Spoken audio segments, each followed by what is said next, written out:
Sa ating pong linya para makasama ho natin dito po sa ating talakayan sa pagpapatuloy po ng impeachment trial ni Vice President Sara Duterte, isa pong constitutional law expert, ating suki, Attorney Domingo Cayosa. Attorney Cayosa, kamusta ka na? Magandang umaga sa iyo, Attorney. Morning, Orly. Magandang umaga sa ating mga kababayan. Ba't parang isang taon tayong hindi nagkausap? Di naman siguro isang taon. Ilang araw lang.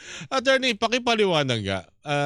Marami, alam naman kasi ng ating mga kababayan, ano ang kapangyarihan, ano ang karapatan, ano ang limitasyon, ano ang masabi natin na pwedeng gawin ng isang impeachment trial, lalo na sa ilang mga dokumento na kinakailangan para malaman ng katotohanan sa mga isyong kanilang nililitis dyan po sa impeachment trial. Ba't to kinakailangan pang meron pang argumento, meron pang pag-uusap sa halip na diretsong magpalabas sa sabina para matukoy itong mga tax record ng Vice President at ni Attorney Mans Carpio. Attorney Cayosa, sir.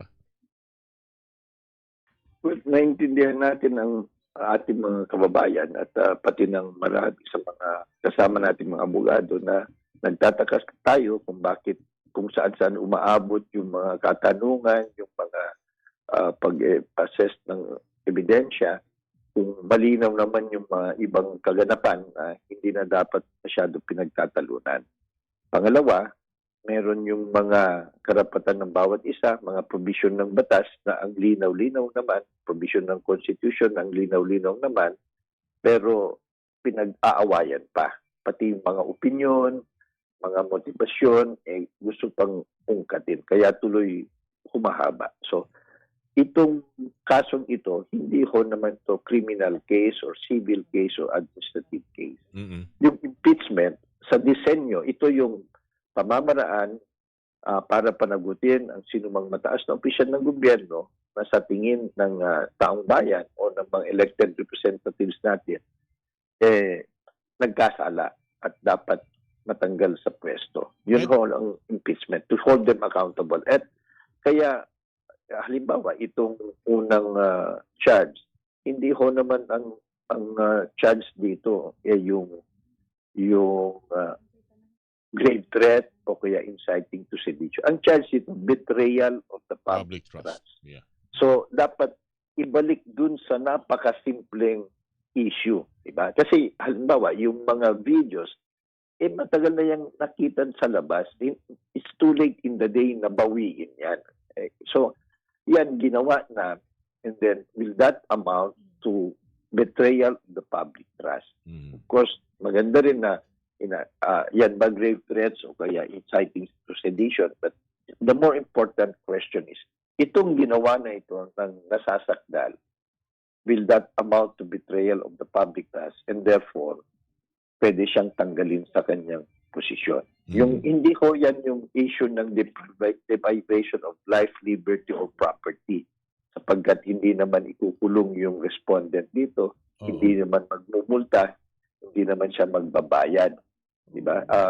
Ito, yung public office is not property. Ito ay pribilehyo lang. At anytime, pag nagkulang ka o nag-abuso ka, pwede ka tanggalin to. Hindi pag-aari ang public office, including especially high government offices. That is why, yun ho sana ang tumbukin nila na sapat ba itong mga narinig, nakita at pinagsasabi. At maganda na rin na nagkaroon ng pagkakataon na pinagduktong-duktong ito at sinuri. Ito ba ay nangyari? At very obvious nangyari. Ito ba ay betrayal of the public trust? Yun lang ho sana. Unfortunately, yung impeachment court kasi obvious may internal division. Pangalawa, mayroong mga senador nag-aabogado sa magkabilang panig. Kung minsan, mas marami pa silang gustong usisain kaysa dun sa mga abogado na magkabilang panig. So, at mukhang nagkulang ko yung pre-trial. Hindi natin masyado alam anong nangyari sa loob kasi nga ginawa nilang executive session. Kaya hindi na. Pero obviously nagkulang kasi yung mga nasabi na publicly, pinag-aawayan pa kung nasabi o hindi. Ang linaw-linaw naman na nangyari na. So, hindi ho nagawa ng impeachment court na pagkaisahin yung magkabilang panig dun sa mga facts na Mm. pretty obvious at hindi na dapat pinag-aawayan. Okay. So Attorney, yun ho ang nangyari.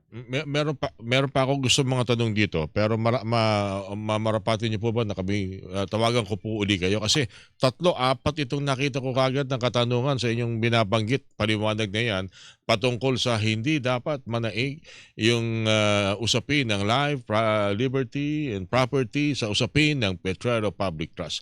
Attorney, kayo sa tatawag po uli kami kung inyong mamarapatin. Maraming salamat po sa inyong binigay na pagkakataon. Maraming salamat. Magandang umaga po sa lahat. Good morning po. Attorney Domingo, kayo sa mga kapuso constitutional law expert ang inyo pong napakinggan.